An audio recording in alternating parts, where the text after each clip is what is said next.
हरिओम प्रिय दर्शकों, यदि आपकी मेष राशि या मेष लग्न है तो इस वीडियो को बहुत ध्यान से देखिएगा, समझिएगा। इस वीडियो में हम समझने वाले हैं देवगुरु बृहस्पति के अस्त प्रभाव को।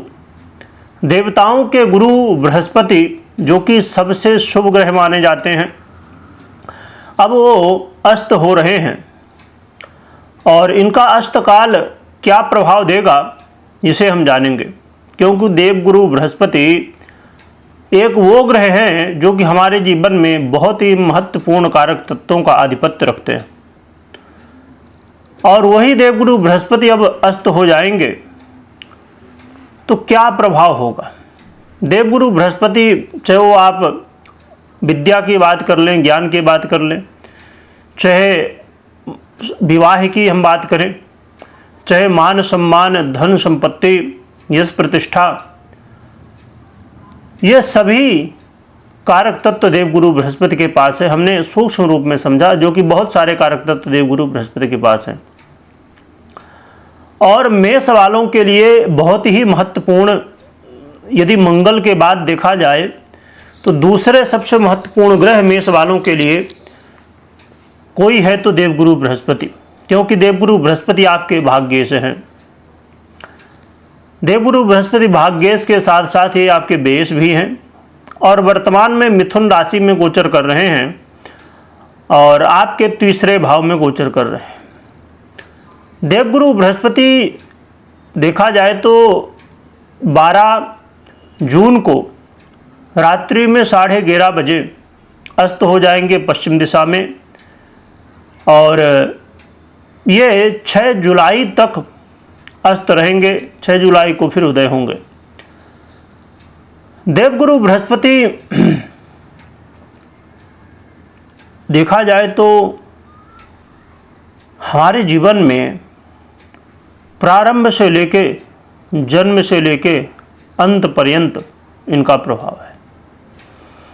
और देवगुरु बृहस्पति का अस्त होने का मतलब है कि ये गुरु तारा अवस्थ होने वाला है और सभी शुभ कार्य, चाहे वो गृह प्रवेश हो, विवाह हो या अन्य कोई बड़े शुभ कार्य जो भी हैं, वो लगभग अब बंद हो जाएंगे। क्योंकि कोई भी शुभ कार्य हम जब करते हैं तो शुभ कार्यों में गुरु का बल बड़ा महत्वपूर्ण है। कोई भी पूजा पाठ शुभ कार्य करेंगे तो उसमें गुरु का बल बहुत महत्वपूर्ण होता है।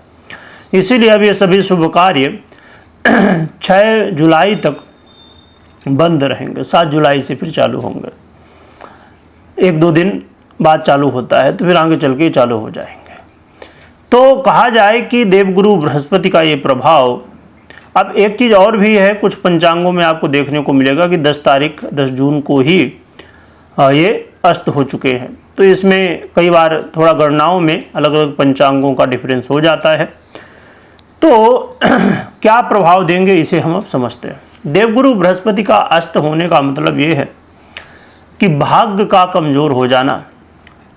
तो आपको ऐसा कोई भी काम नहीं करना है प्रिय दर्शकों जो कि भाग्य के भरोसे हो, जैसे लॉटरी, जुआ, सट्टा, शेयर मार्केट और भी कहीं इन्वेस्ट करना, कोई नए कार्यों की शुरुआत करना, नए रिश्तों की शुरुआत करना, ये सभी से आपको बचना होगा।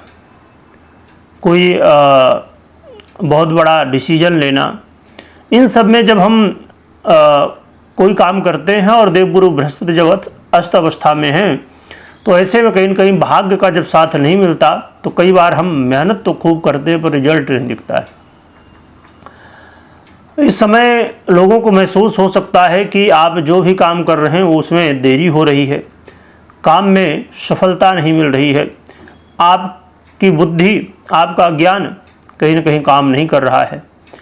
तो इसलिए आपको ऐसा कोई भी काम नहीं करना चाहिए जो भाग्य के भरोसे हो और जिसमें भाग्य ज़्यादा महत्वपूर्ण हो।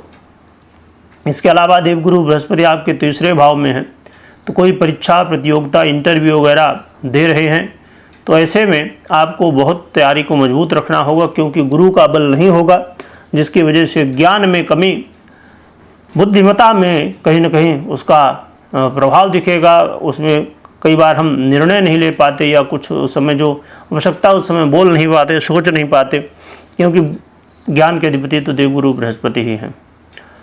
और इनका संबंध सप्तम से भी बनेगा।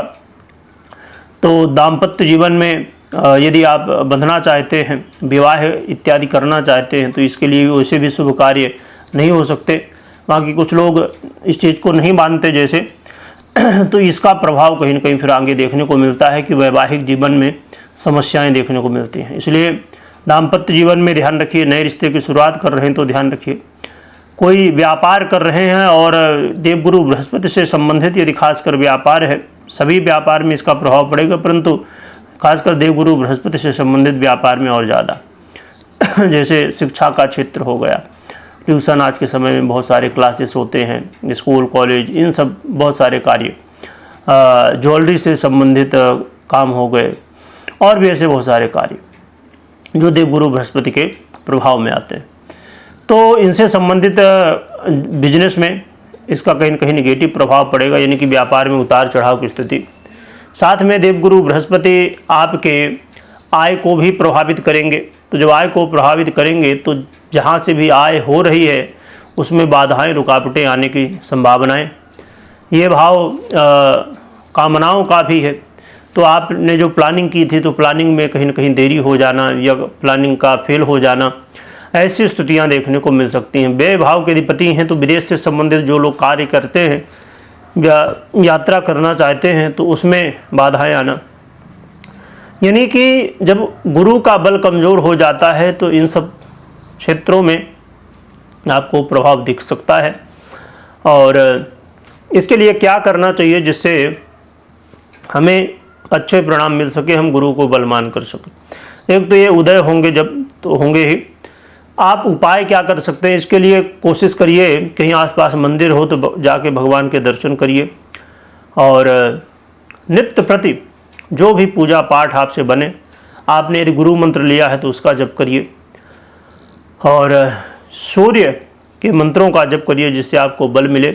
आपके पंचमेश हैं तो इनको बल मिलेगा। पूजा पाठ धर्म कर बड़ों का आशीर्वाद, गुरुजनों का आशीर्वाद लीजिए।